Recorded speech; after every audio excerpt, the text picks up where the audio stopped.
Assalamualaikum warahmatullahi wabarakatuh. Alhamdulillahirabbil alamin nabiyina sayyidina umrad dunya waddin wassalatu ala asyrafil anbiya'i wal mursalin sayyidina maulana Muhammad wa ala alihi ajmain amma ba'du. Yang terhormat Abi Hanif dan Ida selaku pengasuh pondok pesantren Sultan Melara Ibu Hanifida, dan yang saya hormati kepada orang tua saya di rumah, semoga mereka diberikan kesehatan, umur yang berkah, rezeki yang berkah, dan dimudahkan segala urusannya. Tak lupa juga untuk Bapak Pengurus Mbak Rifki selaku milik Tayyip dan Hanifida. Tak lupa juga untuk Mr. Munir dan Mr. Adib selaku kepala sekolah MTS dan MA Al-Quran Lari Ibu Hanifida. Tak lupa juga untuk guru-guru, staf-staf, dan teman-teman saya berbahagia pada hari ini. Perkenalkan, nama saya Zahra Diva. Saya dari kelas 9 MTS Putri Al-Quran Lari Ibu Hanifida. Di sini saya akan mempresentasikan kitab Masail Al-Fiqh bab yang ke-7. Nah, di bab ke-7 ini di cabang pertama berisi tentang poligami dan poliandri. Nah, poligami sendiri itu pengertiannya yaitu seorang pria yang mempunyai wanita yang punya istri lebih dari seorang wanita, jadi kayak lebih dari satu gitu. Sedangkan poliandri adalah seorang wanita yang mempunyai suami lebih dari seorang pria. Nah, jadi pandangan bangsa Barat bagi orang-orang yang melakukan poligami atau poliandri. Jadi bangsa Barat itu mereka itu anti poligami.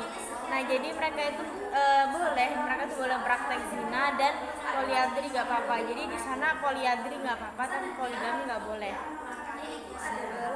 Nah, jadi mereka itu di sana lebih menyukai zina daripada poligami kayak gitu, soalnya biar mereka juga bisa menghidupi keluarganya.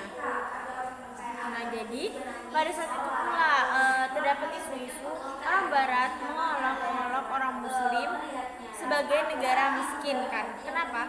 Karena mereka itu mempunyai banyak anak kan, gara-gara mereka poligami dia punya anak banyak. Tapi mereka itu kurang punya ekonomi yang bisa diatasi buat penghidupan gitu. Lanjut ada hukum-hukumnya. Nah, hukum poligami. Poligami itu diperbolehkan, batasnya 4 orang, tapi harus adil. Suaminya harus adil ke istri pertama, kedua, ketiga, dan keempat. Sedangkan poliandri sendiri, dia itu gak sah ya guys. Apabila dia itu udah bersetubuh, pernah berkumpul, maka hukumannya mereka itu dicambuk. Lanjut di cabang kedua berisi tentang KB. Nah, KB yaitu merupakan KB pertama, yaitu dari metode negara Barat dulu. Yang pertama itu planning parenthood, yaitu di sana itu hanya membentuk rumah tangga yang damai, bahagia, aman, tentram, tapi nggak dibatasi anaknya sampai berapa. Sedangkan kalau birth control yaitu menetapkan jumlah anaknya berapa sesuai dengan kondisi orang tuanya.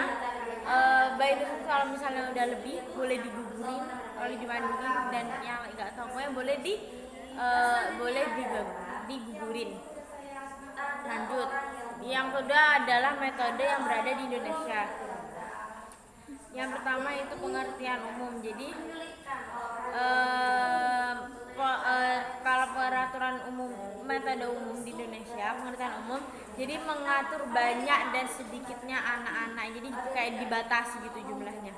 Terus ada pengertian khusus, jadi pencegahan terjadinya pembuatan untuk mencapai jadi pengertian khusus, jadi pencegahan untuk mencapai pembuahan. Jadi kalau misalnya anaknya ada berapa, udah itu dicegah biar nggak punya anak lagi gitu mungkin ya. Terus untuk menciptakan kesejahteraan dan kebahagiaan keluarga. Lanjut yaitu keluarga, bencana, dan kependudukannya. Jadi di Indonesia itu jumlah manusianya menunjukkan peningkatan yang mengkhawatirkan. Kenapa? Karena memang terlalu banyak, sedangkan orang-orang yang di Indonesia itu pemerintah itu kekurangan perekonomian negara, dan kewalahan tentang masyarakat, kewalahan tentang ini sarana perekonomiannya tadi, contohnya kayak rumah sakit dan lain-lain, jadi mereka kewalahan gitu. Yang terakhir yaitu hukumnya. Jadi hukumnya adalah dibolehkan bagi yang tidak sanggup untuk mengurusi anak-anak tersebut. Apalagi hukumnya dosa ya guys, kalau misalnya kalian ngelahirin anak tapi anaknya tersebut nggak diurus, itu nggak boleh. Ya, jadi mungkin cukup sekian presentasi dari saya. Mohon maaf bila ada salah kata atau kurang jelas menjelaskan. Wassalamualaikum warahmatullahi wabarakatuh.